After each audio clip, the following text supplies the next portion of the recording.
अंतिम संस्कार किया जाएगा। शिप्रा तट पर मुक्तिधाम में अंतिम संस्कार होगा। पूनम चंद यादव ने 99 वर्ष की आयु में अंतिम सांस ली है। सीएम के पिता पूनम चंद यादव लंबे समय से बीमार चल रहे थे। अंतिम दर्शन करने के लिए कई नेता भी पहुंचने शुरू हो चुके हैं। तो बस थोड़ी ही देर है जब सीएम डॉक्टर मोहन यादव के पिता का अंतिम संस्कार यहां पर किया जाएगा। शिप्रा तट पर मुक्तिधाम में अंतिम संस्कार होगा। जाहिर सी बात है कि घर वालों के लिए, परिजनों के लिए और मुख्यमंत्री के लिए ये घड़ी बेहद ही दुखद है, बेहद ही दुख का ये समय है। 99 वर्ष की आयु में उन्होंने अंतिम सांस ली है। ज्यादा जानकारी के लिए हमारे सहयोगी अंशुल मुखाती हमारे साथ जुड़ गए। अंशुल, बस थोड़ी देर में अंतिम संस्कार यहाँ पर किया जाएगा, क्या पूरा कार्यक्रम होगा? जी बिल्कुल, आपको बता दूं कि जो बड़े नेता हैं वो लगातार सीएम मोहन यादव के गीतानगर स्थित घर पर अब रुकने लगे हैं और थोड़ी देर में अंतिम यात्रा जो है वो गीतानगर स्थित घर से जो है वो निकाली जाएगी। डॉक्टर मोहन यादव के पिता जो है पूनम चंद यादव, उनकी कल देर रात जो है उनकी मृत्यु हुई। उसके बाद से लगातार यहाँ पर शोक व्यक्त करने के लिए जो बड़े नेता है वो पहुंच रहे थे और उसके बाद अब कुछ ही देर में उनके गीतानगर स्थित घर से अंतिम यात्रा जो है वो शुरू की जाएगी। हालांकि अभी लगातार लोगों का जुटना जो है वो यहाँ पर जारी है। जो अंतिम दर्शन के लिए लोग हैं वो यहाँ पर जुट रहे हैं। बताया जा रहा था कि पूनम चंद यादव जो एक हफ्ते से बीमार थे और उज्जैन के अस्पताल में ही उनका इलाज जो है वो चल रहा था और पूनम चंद यादव ने लगभग 100 वर्ष की आयु में जो है वो अंतिम सांस ली है। अंतिम समय में उनके साथ जो है उनके बड़े पुत्र नंदलाल यादव, नारायण यादव और उनकी बेटियां जो है वो मौजूद थी।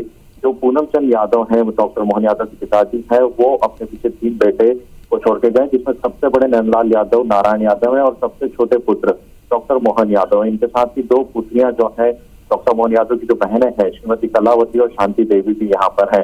डॉक्टर मोहन यादव पुत्रों में सबसे छोटे थे और आपको बता दूं कि पिछले ही कुछ दिनों से जब वे बीमार कर रहे थे तब डॉक्टर मोहन यादव ने उज्जैन आकर के उनसे मुलाकात भी की थी। मोहन यादव के पिताजी जो है पूनम चंद यादव जी सबसे पहले जब उज्जैन आए थे तब यहाँ पर हीरा मिल में उन्होंने नौकरी की शुरुआत की थी। उसके बाद एक छोटा सा कारोबार भी शुरू किया था और उसके बाद से लगातार जो है वो यहाँ पर अपने परिवार के साथ रह रहे थे। हालांकि मुख्यमंत्री यादव जो है वो अपने जीवन में कई बार अपने पिताजी का जिक्र भी करते थे। उनके संघर्ष के दिनों को याद करते हुए कई बार उन्होंने यह भी बताया था कि किस प्रकार से उनके पिताजी ने संघर्ष किया, किस प्रकार से जब वे पहली बार मंत्री बने थे तब भी उनके पिताजी ने उन्हें लोगों की सेवा करने की बात की थी और जब मुख्यमंत्री बनने के बाद डॉक्टर मोहन यादव अपने निवास पर पिताजी से मिलाए थे तब भी पिताजी ने उन्हें यही हिदायत दी थी कि लोगों की शिकायतें जो है वो घरों तक नहीं आनी चाहिए, सभी लोगों की शिकायतों को जो है दूर करना है। अंतिम दिनों में भी वे खुद मंडी में अपनी उपज बेचने जो है वो जाते थे।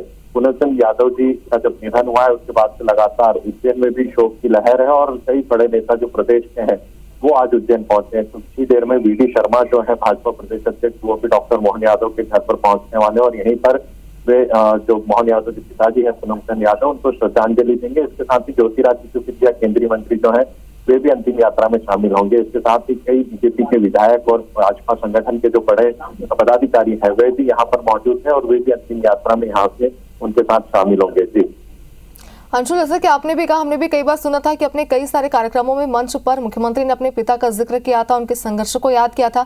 जाहिर सी बात है कि मुख्यमंत्री के साथ साथ उनके परिजनों के लिए, उनके परिवार वालों के लिए भी बेहद ही ये दुख की घड़ी है और इस वक्त तस्वीरें भी हम देख पा रहे हैं, सभी परिवार वालों के चेहरे पर भी इस वक्त दुख की लहर जो है वो देखने को यहाँ पर मिल रही है। आगे भी जरूर आपसे अपडेट लेंगे इस अंतिम संस्कार को लेकर, उनके आगे किए जाने वाले कार्यक्रम को लेकर। फिलहाल बहुत शुक्रिया आपका।